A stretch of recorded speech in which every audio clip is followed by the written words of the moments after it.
sa akin, di doon tayo mag-hearing sa Davao, for example. Di ba?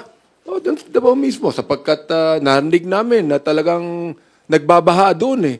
Nung araw, hindi binabagyo ang Davao eh. Sir, follow-up lang po regarding dun nga sa House Infrastructure Committee hearings. Kanina po kasi nabanggit nyo yung lahat nga dapat imbestigahan ng infrastructure projects. Yung Infracom po ba, tututok lang siya sa flood control projects or may posibilidad din na lumabas kayo ng yun nga, yung mga roads, bridges, other infra projects? Broad po yung mandate ng House Infracom, no? Makikita ho natin yan in the resolution itself, no? So, ang pagkakabanggit po doon, all infrastructure projects, particularly flood control, no? So, ibig sabihin, we will not be limited to flood control projects alone. So, like what we had stated, kahit po yung mga slope protection sa Benguet can be covered by the Infracom. Kahit po yung mga problematic na mga tulay, halimbawa yung sa Kabagan, Isabela po. So, pwede ho mapag-usapan. In fact, meron na po House Resolution na ilalapag po sa Infracom relating to this, no? So, yun, hindi siya limited ng scope only to flood control. Opo. And naalala ko po kasi, sir, nung 19th Congress... Let me add yes, to what is said, no? Palagay ko itong aming investigation na ito would not be a witch hunting investigation. Ibig sabihin, ang nais nating malaman dito, ito ba'y ghost project? Ito ba'y substandard? Kasi doon ng corruption di ba? Yung ghost projects and substandards. So therefore, sangayon po ako, Congressman Terry, na hindi lamang ito flood control projects, that even all infra projects, kapag meron ditong anomaly, whatever it is, no? Ghost projects man yan, talagang meron bang proyektong ganyan, o kaya naman substandard yan, kinakailangan po imbestigahan yan. Opo. And, yes, go ahead, sir. And to be very clear, ang totoo naman po yung pagbabaha, particularly po na talagang sinisisi sa mga flood control project, hindi po ito limited sa Region 3, Region 4, 4A, Metro Manila. No? In fact, I think today, even in Davao City, no, meron pong reports ng severe flooding in many areas there. No? So, I think very important po na makita ho talaga natin yung iba't ibang mga lugar, iba't ibang mga tipo ng implementation po ng flood control projects. Opo. Ako, isa-suggest ko kay Congressman Terry sa kanyang TRICOM hearing, no? Sapagkat naalala ko, 19 Congress, ang unang-unang hearing namin sa Quadcom, doon sa Bacolor, Pampanga. Oo, na pinag-usapan yung POGO. Ako, sa akin, di doon tayo mag-hearing sa Davao, for example. Di ba? O, doon sa Davao mismo, sapagkat narinig namin na talagang nagbabaha doon nung araw, hindi binabagyo ang Davao Hindi binabagyo ang Davao. Ngayon, nakikita natin, nagbabaha na. Whether kung sa Davao man yan o sa Bulacan man yan, no? I would suggest that we do that there, no? Para malaman po ng taong bayan na ito, serious kami sa pag-imbestiga kung talagang merong ghost project yan, talagang merong substandard project yan.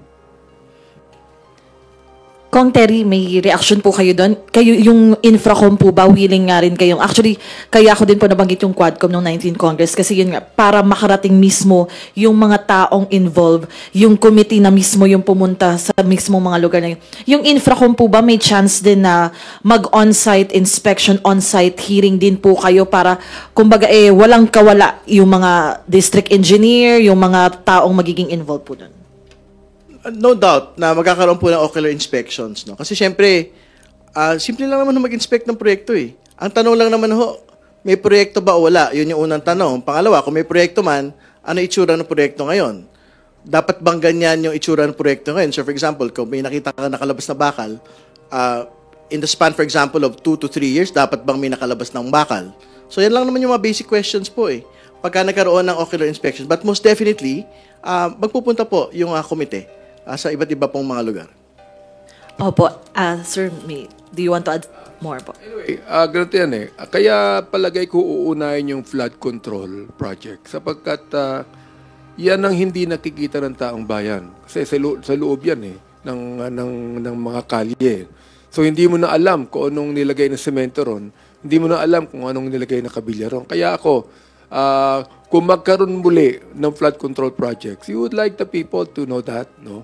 Ang nais ko lang sabihin sa DPWH, dapat hindi lamang sila nagpapagawa ng ganung proyekto. Dapat may monitoring yan.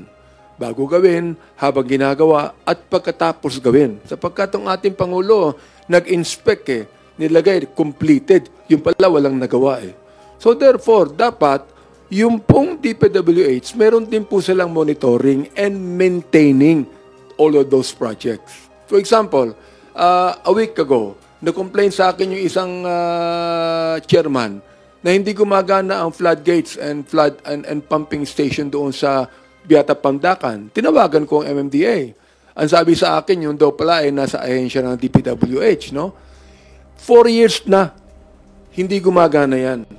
So pinagana nila. So, ibig sabihin, kung ni-report yan, pinapagana naman yung Santa Clara, pumping station and floodgates, sa Santa Ana, hindi rin gumagana yan. Pero grant yan, no? Nakita ko, 53 million ang paggawa niyan. Ginagawa pa hanggang ngayon. Sapagkat walang masyadong ventilation yung building, hindi gumagana yung flood control projects na yan. Ngayon, tinawagan ko. Sabi ko ron, paganahin nyo yan sapagkat kailangan sapagkat ngayon usong-uso ang bagyo at tagulan. So hindi ko na alam kung ano pang ginawa nila diyan.